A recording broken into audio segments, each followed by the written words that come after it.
Alors bonjour à toutes et tous.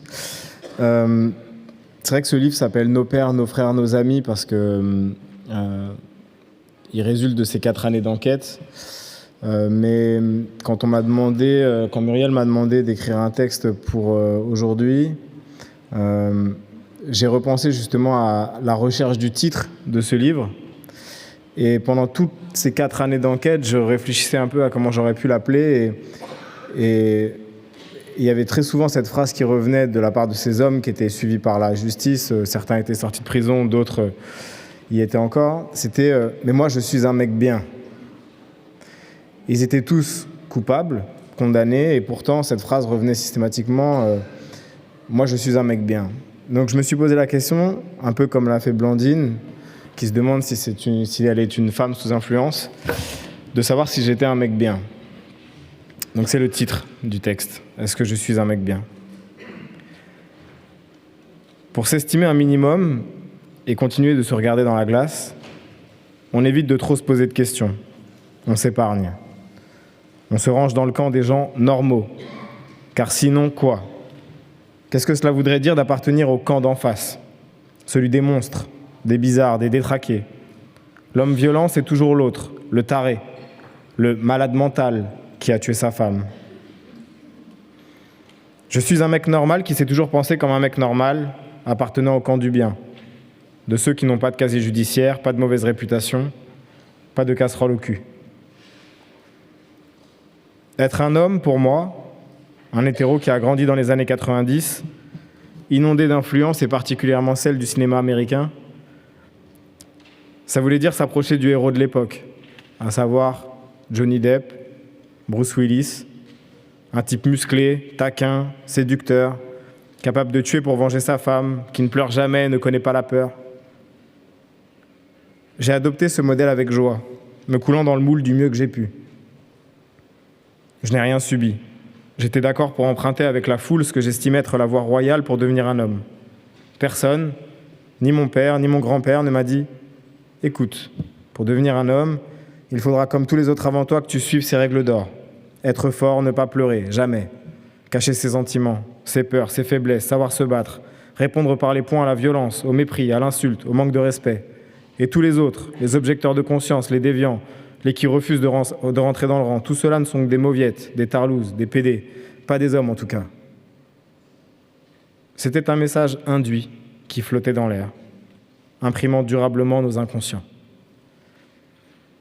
Quand MeToo a pris de l'ampleur aux États-Unis dans la foulée de l'affaire Weinstein, charriant sa colère immense, gonflant comme une vague au large, je ne me suis pas senti concerné. Je suis quand même journaliste, alors j'ai lu les articles et les témoignages de toutes ces femmes qui hurlaient « Ce monde ne nous convient pas ». Et j'ai fini par appeler ma mère pour savoir si elle aussi pouvait dire « moi aussi ». Non, je ne me suis jamais senti en difficulté face à un homme de pouvoir. Mais c'est aussi parce que j'ai évolué dans un milieu féminin, elle me disait. Elle était institutrice, beaucoup de CP, un peu de maternelle. Et puis tout de suite, elle s'est corrigée. Quand j'étais plus jeune, je faisais la baby-sitter pour un couple de gens aisés qui sortaient souvent. Quand ils rentraient tard, le père me raccompagnait chez mes parents. Un soir, je devais avoir 17 ans, il a coupé le moteur et il m'a sauté dessus. Il m'a embrassé de force, il m'a déshabillé, il a essayé d'abuser de moi. Ça m'a pas mal chamboulé d'imaginer ce type de l'âge de son père s'engager dans une ruelle sombre, serrer le frein à main, détacher sa ceinture. Elle ne l'avait dit à personne, ni à ses parents, ni à ses amis, ni à mon père avec qui elle vivait depuis 35 ans. De peur de ne pas être crue, ou simplement pour ne pas avoir à se défendre de quoi que ce soit, elle avait gardé le silence. Après cette révélation, j'ai intégré un groupe de parole d'hommes condamnés pour violence conjugale. J'avais besoin de voir leur visage. J'étais encore plein de clichés. Le type violent, pour moi, c'était un gars alcoolique et bas de plafond, forcément moins éduqué que moi, moins intelligent que moi. À aucun moment, je n'ai envisagé qu'il puisse me ressembler. Pour la première séance, j'imaginais qu'il passe aux aveux en guise d'introduction, un peu comme chez les alcooliques anonymes. Sauf que ça donnerait « Bonjour, je m'appelle un tel, et je frappe ma femme. J'imaginais qu'il dirait « Voilà le mal qui fait souffrir les miens. Voilà le poison qui me ronge au quotidien. Je suis ici parce que j'aimerais changer, être heureux, vivre normalement. » Les animatrices ont proposé un tour de table pour qu'on se présente, qu'on brise la glace. Le premier a dit « J'ai rien à faire là. Je vous connais pas et je vous juge pas, mais je suis pas comme vous. Moi, je suis innocent. » Le second a embrayé sur le même ton, le troisième idem, et ça a duré comme ça pendant des semaines. Le déni. Ce qui apparaissait en transparence, c'est que ces hommes sentaient le monde changer et ça les faisait flipper. MeToo. Voilà l'ennemi. La grande folie qui prenait possession de notre monde, qui contaminait les esprits, qui permettait aux femmes de renverser la table, de se venger avec la complicité de la justice. Je les laissais parler. Je m'entendais bien avec ces mecs. Je riais à leurs blagues, je buvais des bières avec eux.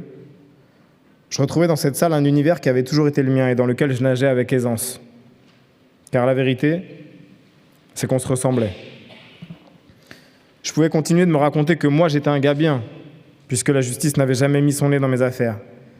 Mais je savais, en étant un petit peu honnête avec moi-même, que je n'étais pas tout blanc.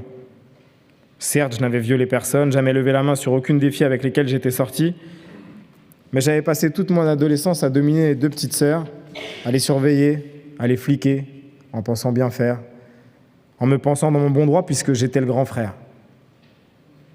Surtout, il m'était impossible de me sortir de la tête qu'en 2006, à 18 ans, j'avais agressé la fille dont j'étais amoureux. Ça s'était passé dans la liesse de la qualification de l'équipe de France en finale de Coupe du Monde. J'étais avec elle et des amis, place de la Bastille. Ça chantait, ça hurlait, ça tapait sur les capots des bagnoles. Vers 1h du matin, j'ai perdu la fille dans la foule. Je l'ai cherchée, inquiet, et quand j'ai reconnu sa silhouette, elle se faisait draguer par un mec devant un bar de salsa qui n'existe plus. Il lui a pris la main et avec son sourire de mec sûr de lui, l'a invitée à danser. Elle a accepté. Ils sont entrés dans ce bar. J'ai attendu devant avec ma colère. Je n'avais plus du tout envie de chanter. J'ai fini par entrer et foncer droit sur le couple qui dansait en souriant. Je me souviens de la musique. Más que nada, Sergio Mendes. Je l'ai attrapé par le bras et l'ai tiré à l'extérieur. Dans la voiture, sur le chemin du retour, j'étais assis à sa droite, sur la banquette arrière. Je bouillonnais en méprisant les gens heureux de l'autre côté de la vitre. On s'est vite engueulé parce qu'elle m'échappait, parce que je lui en voulais, parce que j'étais perdu. Je l'ai forcé à m'embrasser. Ce geste désespéré me revient en mémoire précisément parce qu'au même titre que les hommes de ce groupe, les hommes violents, ce jour-là, je me suis senti humilié, insulté. J'estimais qu'en acceptant de suivre ce type, elle avait choisi de me manquer de respect. Je ne savais plus quoi faire. Je l'ai embrassée de force à l'arrière de cette voiture, au milieu de nos amis qui faisaient semblant de regarder ailleurs. Elle s'est dérobée. Elle a ouvert la fenêtre et laissé le vent l'inonder. Voilà. C'était une question de possession. J'estimais que cette fille-là, elle était à moi. C'était il y a 17 ans, de l'eau a coulé sous les ponts. Aujourd'hui, j'ai 2 filles en bas âge. Prouve-leur que tu es un mec bien, m'a dit un ami en guise de conseil d'éducation.